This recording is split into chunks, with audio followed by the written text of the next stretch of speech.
అక్కడుండి మేము చెప్పింది 3 గంటలు చెప్పాలి. కరికులము ప్రీ స్కూల్ యాక్టివిటీస్ 3 గంటలు చెప్పాలి. కాబట్టి 3 గంటలు వాళ్ళు టైం కేటాయించి చక్కగా వాళ్ళు ఎదుగుతారు. ఫస్ట్ క్లాస్లో మన పిల్లలే ముందంజలో పిల్లలు అంగన్వాడీకి వచ్చిన పిల్లలే బ్రిలియంట్గా వాళ్ళు ఫస్ట్ క్లాస్లో ఫస్ట్ ర్యాంక్ రావడము.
చూడండి ఎంత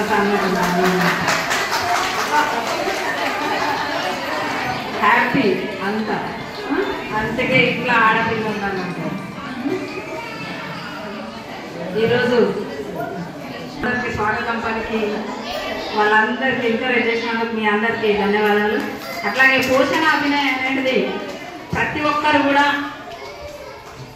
గర్భిణీలు చిన్నపిల్లలు ఉన్న తల్లులు ఖచ్చితంగా అంగన్వాడీ సెంటర్కి వచ్చేసి ఆ పోషకాహారాన్ని తీసుకొని వెళ్ళి వాళ్ళ పిల్లలకు తినిపిస్తారని అనుకుంటున్నాను. నేను ఖచ్చితంగా తీసుకెళ్ళాలి. ఎందుకంటే ఈ పోషణ మనం ఇంట్లో తయారు చేసుకున్నప్పటికీ కొన్ని అన్ని కూడా అందుబాటులో ఉండకపోవచ్చు.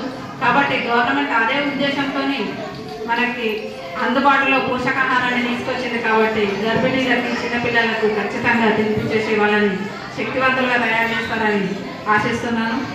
అట్లాగే పండగ వాతావరణం ఉందని చెప్పేసి ఎక్కువ సప్పట్లు అవుతున్నాయి, మాటలు అవుతున్నాయి. కాబట్టి కొంచెం తక్కువ చేసి అందరికీ నమస్కారాలు.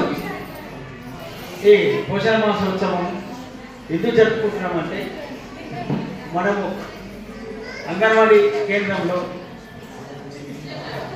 ఒక మదర్ గర్భవతి నుండి పిల్లలు 2 సంవత్సరాల వరకు వచ్చే వరకు వాళ్ళకి ఎటువంటి పోషకమైన ఆహారం ఇస్తున్నాము, ఎంత సమర్థమైనటువంటి ఆహారం ఇస్తున్నామనేది తెలియజెప్పడం ఒకటి, వాళ్ళందరికీ ఆరోగ్యం పైన తీసుకునే ఆహార పదార్థాలైన అవగాహన కల్పించడం ముఖ్య ఉద్దేశం.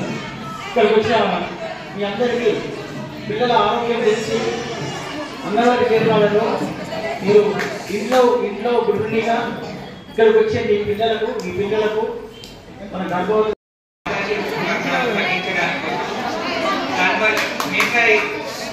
పౌష్టికాహారం లోపం వల్లనే చాలా మరణాలు జరుగుతాయి పిల్లలలో కానీ గర్భవతుల్లో కూడా. మన పౌష్టికాహార లోపం వల్లనే అత్యధిక మరణాలు జరిగాయి. కానీ మెయిన్గా మన ఈ పోషణ అభియాన్ మనం తీసుకున్న ప్రోగ్రామ్స్ వల్ల ఏమైపోయిందంటే మాతా శిశు వర్ణాలు చాలా మంది తగ్గాయి. దాంట్లో ప్రముఖ పాత్ర మీ అంగన్వాడీ వాళ్ళకి. ఏంటంటే మీరు ఇచ్చే ఆ బాలామృతం కానీ గర్భవతులకి రోజు మీరు దగ్గర నుండి మనీ ఇస్తారు. నేను చాలాసార్లు చూసాను, అందరికి 2 గుడ్లు, ఆ గుడ్ల కోసం అని వస్తారు చాలా మంది. గుడ్లు పాలు అవన్నీ ఇస్తారు. దానికోసం తల్లులు వస్తారు.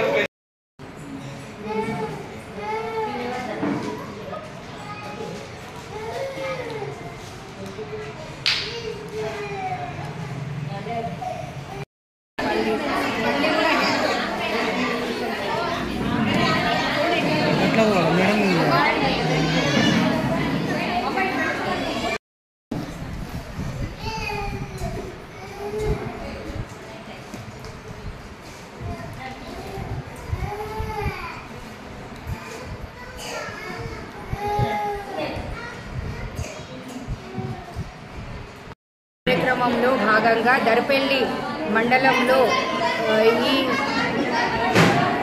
పోషణ మహోత్సవ ప్రోగ్రాంని చక్కగా జరుపుకున్నాము. ఈ మండల అధికారులందరూ కూడా ఈ ప్రోగ్రాంకి చేసి బ్రహ్మాండంగా సక్సెస్ఫుల్గా చేసుకోవడం జరిగింది. ఈ ప్రోగ్రాంకి మండలాధికారులు, తల్లులు, ఐకేపీ, హెల్త్ అన్ని శాఖల వారు హాజరు కావడము, అందరూ కలిసి కన్వర్జెన్సీగా అందరూ తన వంతు సహాయ సహకారాలు మా అంగన్వాడీ ఐసిడిఎస్కి అందించడము చాలా సంతోషకరము.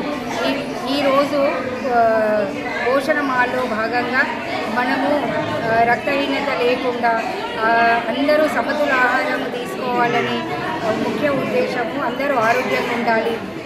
తర్వాత కుపోషణ మాల్న్యూట్రిషన్ని తగ్గించడానికి, మాల్న్యూట్రిషన్లు ఉన్న వాళ్ళకి ఎస్ఎస్ఎఫ్ఈ ఫుడ్ ఇవ్వడము, వాళ్ళకి ఎన్ఆర్సీకి కూడా రెఫర్ చేయడం కూడా జరుగుతుంది. ఒక బిడ్డ శామ్ మ్యామ్లో ఉంటే ఆకలి పరీక్ష అంగన్వాడీ కేంద్రంలో జరిపించి ఆ బిడ్డను ఆకలి పరీక్షలో ఫెయిల్ అవుతే పిఎస్సికి రెఫర్ చేసి, ఒకవేళ పిఎస్సిలో కూడా ఇంప్రూవ్మెంట్ జరగకుంటే ఎన్ఆర్సీకి రెఫర్ చేసి ఎన్ఆర్సీలో 15 days తల్లి బిడ్డ ఉండాల్సి ఉంటుంది. అక్కడ కేర్ తీసుకొని ఆ బిడ్డను నార్మల్ స్టేజ్కి తయారు చేసి వాళ్ళ ఇంటికి పంపించడం జరుగుతుంది. ఈ ముఖ్య ఉద్దేశం మా అంగన్వాడీలో ఇచ్చే పౌష్టికాహారము తల్లులందరూ కూడా సద్వినియోగం చేసుకోవాలి. మా సర్వీస్